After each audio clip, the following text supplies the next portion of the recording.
ये कहानी है एक ऐसी औरत की जो अपने शोहर के साथ पुरसकून जिंदगी गुजार रही थी, लेकिन शोहर के इंतकाल के बाद उसके ससुराल वालों ने उसके और बच्चों के साथ क्या सलूक किया, आप देखकर हैरान रह जाएंगे। मासूम बच्चे के आंसुओं ने सारी दास्तान सुना दी। इनके साथ ऐसा क्या हुआ था, देखिए इस वीडियो में। पिंड च वाह माशाअल्लाह साडी जायदाद सी, हर चीज सी, दुनिया दी सुकून सी, आराम सी, टेंशन कोई नहीं हैगी सी। ओनू फालज होया, ओनू जरकान भी सी, अटैक भी हो गया। असी इलाज लूज कराया, असी पिंड गए अपनी जगह दे विच, फिर असी अपनी जिहड़ी जगह दे पैसे वेच वेच के थोड़ा थोड़ा इलाज करांदे रह के घरों चीज वेच वेच के उन्हां दा इलाज कराया। चंगे भले हो गए सी।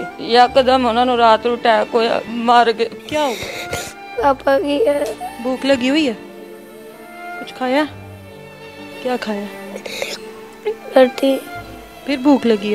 अब नहीं है खाना? ਜਿਹੜਾ ਵੀ ਕੋਈ ਤੇਲਾ ਪਾਣੀ ਹੁੰਦਾ ਮੈਂ ਆਪਣੇ ਬੱਚਿਆਂ ਵਾਸਤੇ ਰੱਖਦੀ। ਇੱਕ ਦਿਨ ਖਾ ਲੈਂਦੇ ਨੇ, ਇੱਕ ਦਿਨ ਭੁੱਖੇ ਸੋ ਜਾਂਦੇ, ਰੋਂਦੇ ਨੇ ਬੱਚੇ, ਮਮਾ ਸਾਨੂੰ ਕੁਛ ਦੇ, ਅਸੀਂ ਪੜ੍ਹਨਾ ਹੈ। 10ਵਾਂ ਮਹੀਨਾ ਮੈਨੂੰ ਲੱਗ ਗਿਆ, ਮੇਰੀ ਡਿਲੀਵਰੀ ਨਹੀਂ ਹੋ ਰਹੀ थी। मैं अपने बच्चे नहीं दसदी, फिर भी मैं अकेली अंदर बह के रो लैंदी हूँ। कितने घरों में काम करती हो? एक दो घर में कर लेती। क्या काम करवाते हैं वो आपसे? टपरी मरवाते हैं, झाड़ू करवाते हैं, बर्तन धुलवाते हैं, कपड़े धुलवाते हैं। तो खाना देते हैं आप? नहीं। ये सारा काम आपसे करवा कर एक दिन में आपको 100 रुपया देकर भेजते हैं? हाँ जी। होटल ते जाईदा, सोदा कुछ नहीं दिंदे, अद्धे भुखे अद्धे रजे रह जाते। मैं फिर खांदी नहीं, मैं कहा पुत्र तुसी खा लो, मैं खा ली।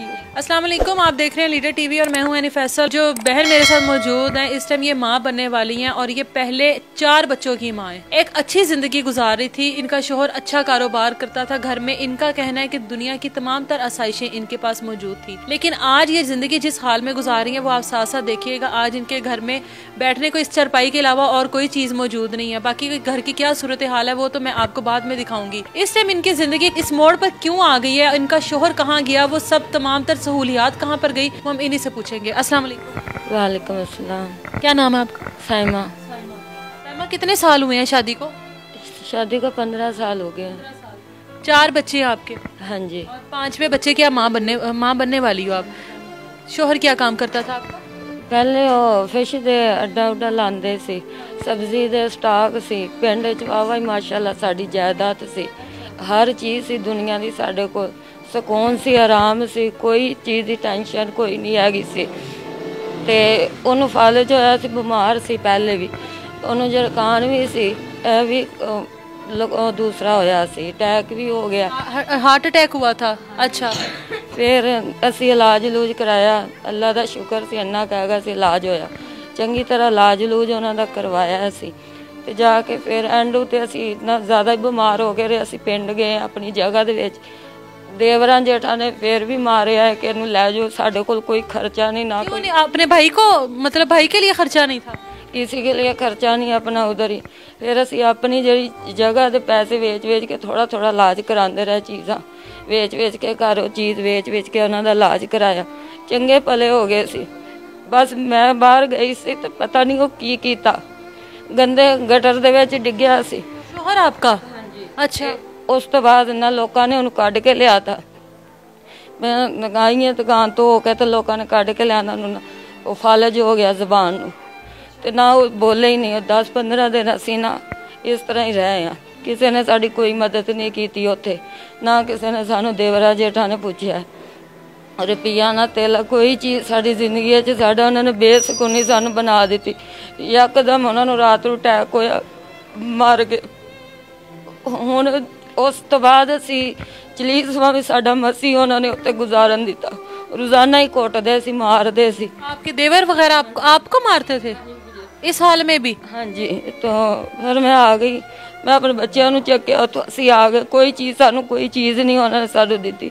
मेरी छोटी जी बच्ची है, मैं कितने लैके जावा, लोग भी नहीं सही है कि मैं किस तरह मैं गुजारा करावा। हुण मैं आप बीमार रही हाँ, ਜਿਹੜਾ भी कोई तेला पानी हुंदा मैं अपने बच्चों वास्ते रखदी। एक दिन खा लेंदे ने, एक दिन भुखे सो जाते, रोंदे ने बच्चे, मम्मा सानू कुछ दे, असी पढ़ना है। पहले अच्छे तरीके नाल पढ़ रहे सी, पढ़ते भी थे बच्चे? अच्छा। 2 तो 3 क्लासां की जांदे सी। मेरी बेटी ने माशाअल्लाह 5 कीतियां सी, इन्हां दा प्यो उन्हां नूं बाहर नहीं जाण दिंदा सी। पढ़न छड्ड के भी आईदा सी, लैके भी आईदा सी, अच्छी जिंदगी माशाल्लाह साड़ी बहुत अच्छी जिंदगी सी। ਇਹ ਜਿਹੜੇ 9 ਮਹੀਨਿਆਂ ਦੇ ਵਿੱਚ ਨਾ ਸਾਡੀ ਜ਼ਿੰਦਗੀ ਨਾ ਖਰਾਬ ਹੋ ਗਈ। ਅਸੀਂ ਬਹੁਤ ਹੀ ਟੈਨਸ਼ਨ ਚ ਆ ਗਏ ਕਿ ਬੇਤਾਸ਼ਾਈ ਇੱਕ ਟਾਈਮ ਖਾ ਰਹੇ ਹਾਂ, ਇੱਕ ਟਾਈਮ ਨਹੀਂ। ਡਾਕਟਰ ਕਹਿ ਰਹੇ ਨੇ ਕਿ ਤੂੰ ਕੁਛ ਖਾ। ਮੇਰੇ 'ਚ ਖੂਨ ਦੀ ਕਮੀ ਇੰਨੀ ਹੈ, ਮੇਰਾ ਉੱਤੇ ਦਿਨ ਹੋ ਗਏ ਨੇ। 10ਵਾਂ ਮਹੀਨਾ ਮੈਨੂੰ ਲੱਗ ਗਿਆ, ਮੇਰੀ ਡਿਲੀਵਰੀ ਨਹੀਂ ਹੋ ਰਹੀ। ਮੈਂ ਡਿੱਗ ਪਰੇਸ਼ਾਨ ਤੇ ਉਹਨਾਂ ਨੇ ਕਿਹਾ ਕਿ ਤੁਸੀਂ ਅੰਦਰ ਆਪਰੇਸ਼ਨ ਜਾਂ ਕੋਈ ਚੀਜ਼ ਆਪਣਾ ਕਰੋ ਕੁਛ। ਸਾਡੇ 'ਚ ਹਿੰਮਤ ਕੋਈ ਨਹੀਂ ਹੈ ਕਿਸੇ ਦੀ। ਮੈਂ ਆਪਣੇ ਬੱਚਿਆਂ ਨੂੰ ਨਹੀਂ ਦੱਸਦੀ, ਫਿਰ ਵੀ ਮੈਂ ਇਕੱਲੀ ਅੰਦਰ ਪੈ ਕੇ ਰੂ ਲੈਂਦੀ ਹਾਂ। ਬੱਚੇ ਆਪਣਿਆਂ ਨੂੰ ਸਬਰ ਦਿੰਦੀ ਹਾਂ, ਪੁੱਤਰ ਤੁਸੀਂ ਟੈਨਸ਼ਨ ਨਾ ਲਵੋ, अल्लाह ताला साड़ी मदद करेगा। 9 माह गुजर चुके हैं, अब 10वां महीना है और आपके अभी तक डिलीवरी नहीं हो रही है। वो कह रहे हैं कि आप लोग करवाएं। मेरे च हिम्मत कोई नहीं है कि मैं अपने बच्चों ने एक टाइम खवा रही हूँ, एक टाइम पिला रही हूँ। मेरी बच्ची जा रही है किसी के घर, कभी सो लिया दी है। इसको काम पर लगवाया कहीं पर? हाँ जी, ना लोगों ने बर्तन धोंदी है, सफाई कर दी है, रोटी भी ये कोल पकवाने ने। मैनू आन के कहनी अम्मी बड़ा काम करवा दे। मैं क्या अच्छा पुत्र कोई गल नहीं है, तुसी करो काम। आप फिर कभी कोई घर सद लेंदा, कभी कोई सद लेंदा। 50 रुपये दे देंगे ने, 100 दे देंगे, बस इस तो उत्ते कुछ नहीं देंगे। उनका तो दुध भी नहीं आता। अच्छा, क्या नाम है आपका? मुस्कान। मुस्कान। मुस्कान बेटा, आप पढ़ी हुई हो 5 तक? हाँ जी। अच्छा, मुझे बताओ कि कितने घरों में काम करती हो? डेली 1-2 घर में कर लेती हूँ। अगर कोई बुला ले किसी के घर में, मुसलसल नहीं लगी आप? नहीं। मुस्तकिल नहीं मतलब लगी ना आप किसी के घर में? रोज किसी नए घर में जाती हो? हाँ जी। तो कितने क्या काम करवाते हैं वो आपसे? टपरी मरवाते हैं, झाड़ू करवाते हैं, बर्तन धुलवाते हैं, कपड़े धुलवाते हैं। सारे काम घर के करवाते हैं। तो खाना देते हैं आपको? नहीं। क्यों, खाना क्यों नहीं देते? वो कहते हैं खाना खाना है तो 100 रुपया ले लो बस। पूरे काम का भी 100 रुपया ही देते हैं? हाँ जी। 100 रुपया ये सारा काम आपसे करवा कर एक दिन में आपको 100 रुपया देकर भेजते हैं? हाँ जी। एक मजदूर की भी दिहाड़ी इतनी नहीं होती अब 100 रुपया, और इस बच्ची से पूरे घर का काम करवा कर इसको 100 रुपया दिया जाता है। और इस बच्ची की उम्र देखें, 5 तक इस बच्ची ने पढ़ा, 5 क्लास तक। कितने ख्वाब होंगे 5 क्लास तक कि मैं बड़े होकर ये बनूंगी वो बनूंगी। हर बच्चे के ख्वाब होते हैं, और शायद इसको नहीं पता था कि ज़िंदगी इस तरह का मोड़ लेगी। और आज ये एक अच्छी ज़िंदगी गुजारते हुए आज ये इस तरह के एक खंडर नुमा मकान में रह रहे हैं। मुझे बताओ कि कभी उन लोगों से फोर्स नहीं किया, उन लोगों को कोई इसरार नहीं किया कि पैसे बढ़ाएं मेरे, इतना मैं काम करती हूँ? कहती हूँ, वो मारते हैं। मारते हैं आगे से फिर? हाँ जी। बच्ची को किसी के घर में मुस्तकिल लगवाने का नहीं सोचा? सोचा था, मगर वो हालात नहीं सही। मेरा दिल नहीं करता जब मैं अपनी बेटी दी गल्लां सुनदी हां ना, एहो जी हरकत आन के दसदी।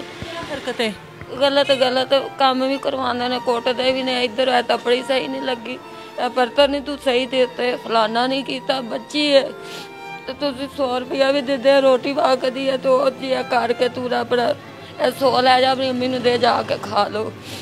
होटल ते जाईदा, होटल वाले भी 100 का कुछ नहीं देंगे, अद्धे भुखे अद्धे रजे रह जाते।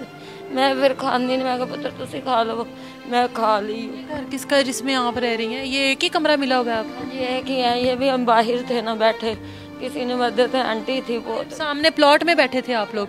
अच्छा, की थी सी आंटी ने बहुत अच्छी सी। उन्हें सानू एक कमरा दिता ते गैस दा बत्ती दा बिल असीं की वरतना, एक सूट हुंदा वो ला के असीं हफ्ते बाद धो के पा लैना। असीं किहड़ा कोई बिल ना बत्तियां ना बर्तन, असीं कुछ भी नहीं, ना कोई खर्चे ना कोई पानी, साडा कुछ भी नहीं। उन्हां दी मेहरबानी जिन्हां ने सानू मकान दिता है, असीं जिंदगी गुजार रहे।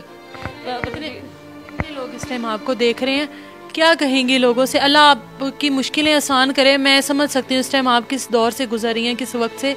बहुत से ऐसे लोग हैं जो आप जैसे लोगों को सुनते हैं, उनकी मदद करते हैं, क्या कहेंगे ऐसे लोगों? मैं तो यह कहनी मेहरबानी साड़ी कोई मदद करे, मेरे बच्चों की कोई जिंदगी दोबारे, मेरे बच्चे पढ़ना चाहते हैं, मेरे बच्चों की अच्छी तलीम हो जाए, कोई पढ़ा दे, उन्होंने नेकी है, कोई अच्छा मेरे बच्चों को खान पीन दे दे। और मेरी जिंदगी है कि मेरे को तो इन्ना भी नहीं है कि मैं अपने बच्चों को कितने कोई चज की चीज़ लैके लोगों वेखते हैं बहुत दुखी होंगे ने, अम्मी वो चीज़ खाते पे असी भी खानी। असी कहने पुत्र अच्छा चलो मैं सुबह लिया दागी, हो गए लिया अच्छा रोजाना ही आई गल कह के ना अपने बच्चों को सवा दिनी है। कहना ने अम्मी सुबह हो गई, हूँ तो तुम लिया के नहीं दिता पुत्र, आप सुबह ले आवागे। तो मैं यही है कि भैन भरावां की मदद कर दी और दुआ कर दी कि कोई मेरी मदद करे और मैनू इंसाफ दिलावे और मेरी जिंदगी सुकून दे, मेरे बच्चों की जो भी टेंशन है मुश्किल आसान कर दे मेरे बच्चे ने छोटे छोटे। यकीन करें ये इतने अफसोस की बात है कि एक साहिब हैसियत ये लोग हैं, जायदादों के मालिक हैं, लेकिन आपके अपने रिश्ते कितने फिरौन बन जाते हैं कि आपको इस तरह से बेदखल उस चीज़ से किया जाता है जिस पर आप लोग अपना पूरा पूरा हक रखते हो, पूरा पूरा इख्तियार रखते हो।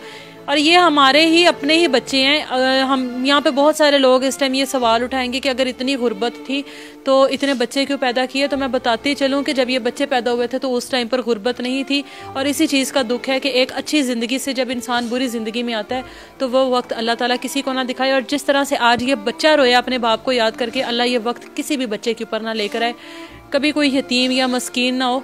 इनका नंबर हमारी स्क्रीन पर चल रहा है, जितना हो सके इस फैमिली की मदद करें। इस बच्चे के आंसुओं ने आज अपनी माँ की और अपने बाकी के बहन भाइयों की पूरी दास्तान सुना दी है। मुझे लगता है मेरे लफ्ज़ इसके आंसुओं के आगे बिल्कुल बेमानी है। अपना ख्याल रखिए। अल्लाह हाफ़िज़।